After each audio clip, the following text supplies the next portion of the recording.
I hate to make videos. I also have the technical skills of a concussed mongoose and don't even have a webcam. Well, I assume I do on my tablet, but it'll take a better man than I to figure that out.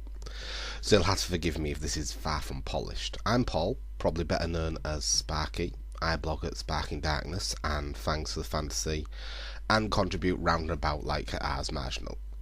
While I ramble about anything, media and how it affects marginalised people is a recurring topic I talk about. And this week's theme here at the Rainbow Gallery is queerbaiting, or as I prefer to call it for various reasons, slash baiting or good old homoerotic subtext. So let's start with a definition. What does it actually mean?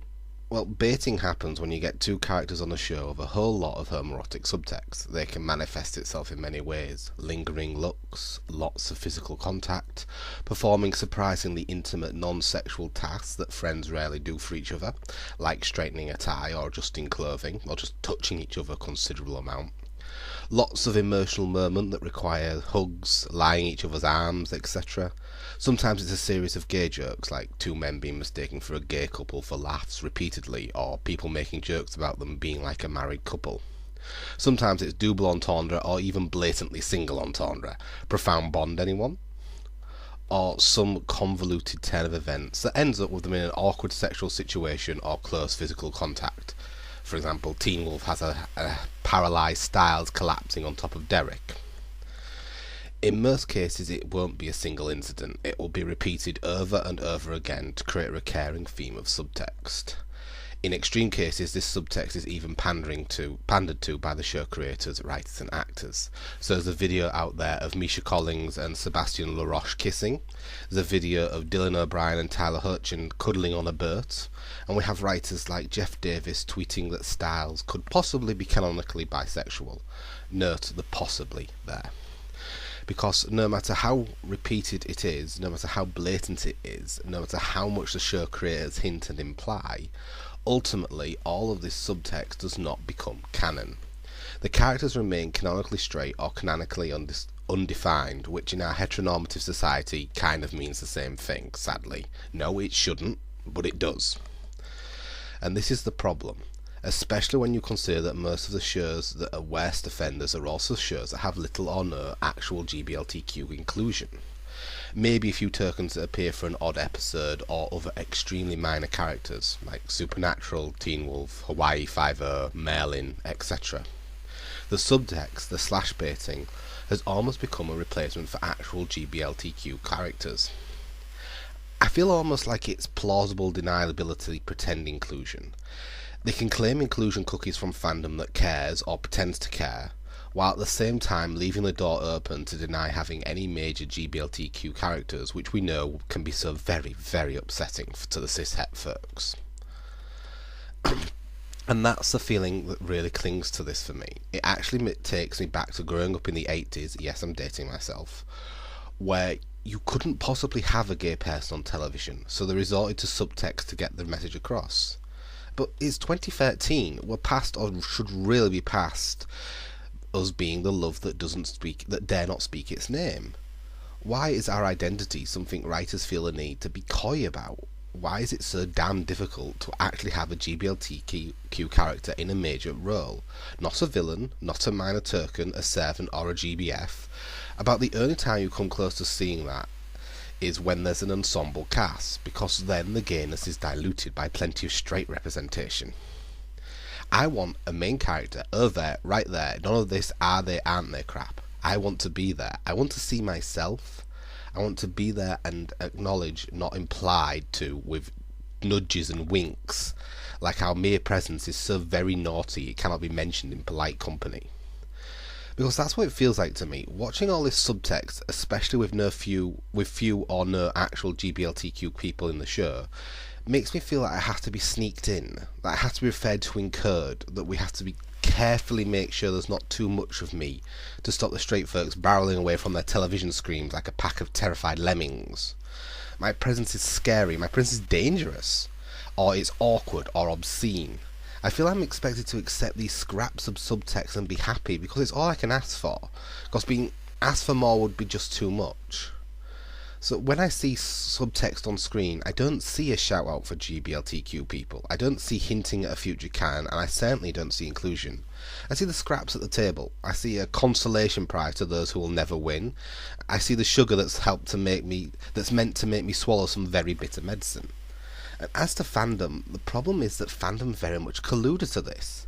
Jeff Davis gets tweeted an inordinate number of fans loving on Steric, and they swarm at conversations asking for more information, while the actual gay character on the show, Danny, is often ignored, and consequently he gets virtually no screen time. There's a fan vid out there of Teen Wolf, the gayest show ever, which is depressing for a show whose 9 most prominent characters are all straight.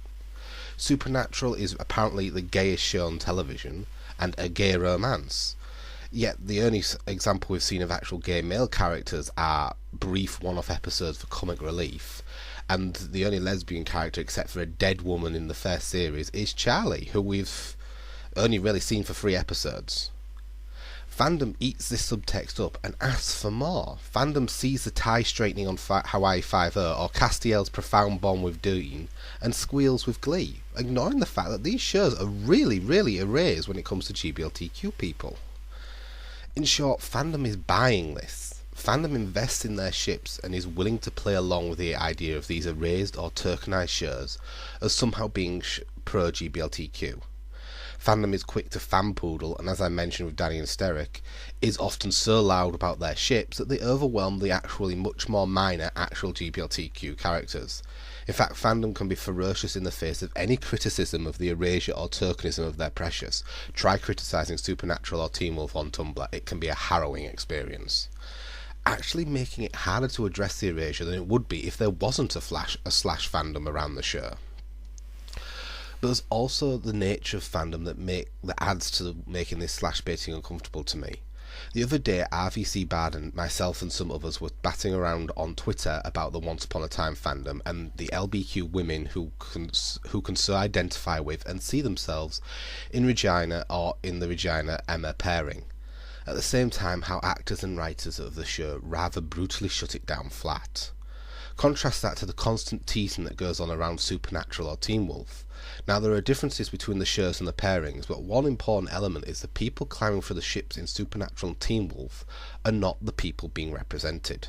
They're not GBQ men, which is a sharp divide from the Snow Queen ship, which is predominantly made up of LBQ women. It is predominantly women in the slash forums about men, women at the conventions, women on Twitter pushing the slash to be canon, and women ignoring the actual tokenized gay characters in favour of their preferred hot ship. Because that's what it comes down to.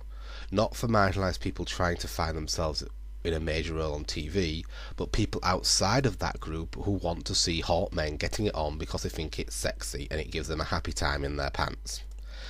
This is not only a part of slash fandom, but it is not the only part of slash fandom, but it is overwhelming majority. So overwhelming is the women wanting to see hot man sex over GBQ men wanting to see themselves represented, that even after Elton, now the backlot, a site by gay men about gay men in the media has a slash panel consisting of 5 women. Even they couldn't dredge up one token GBQ men to talk about representing themselves in slash. They had to have 5 women drooling over the other. This combination of fandom of the other and slash baiting combines really toxically. Most of this slash bait isn't aimed at the minority trying to find themselves in the media or for some attempt at representation. The slash bait is aimed at people outside that minority who want to watch us fuck. It is about their titillation over us basically, it's fetishization. Which means I watch these erased or tokenized shows and all their slash bait and see writers who think that's actually having a gay male character would be complete and utter death and make the cis heads explode across the world, but they're still happy to throw in slash bait so people who aren't GBQ men can get their happy feeling in their pants about it. My personhood is something that needs to be hidden, but fantasizing over my sex life is something they can pander to and get fandom squeezing back. I don't get to be a character, but I can get to be a thing that's drooled over. Well, yay! That's just so wonderful. And worse, again because of the sheer size of non-GBQ male fandom commenting on these shows compared to actual GBQ men, panting over these pairings gets far more attention from show producers than the concerns of us wanting actual representation. This combination of slash baiting and fandom combines to show not how fandom can be positive and essential place for GBLTQ people, but also how it can very easily become toxic and drive us away from both fandom and the shows we want to love, but are clearly not for us to consume. A lot of fandom, especially slash fandom, likes to think of itself as an island, a safe place for GBLTQ people, a place we can relax and explore and be in ways that mainstream culture won't let us. But for that to be the case, it has to be willing to work at, to challenge its assumptions, and look at how fandom reacts with the media that's produced, what damaging trends fandom encourages or plays into. And remember, drooling over our asses is not the same as having our backs.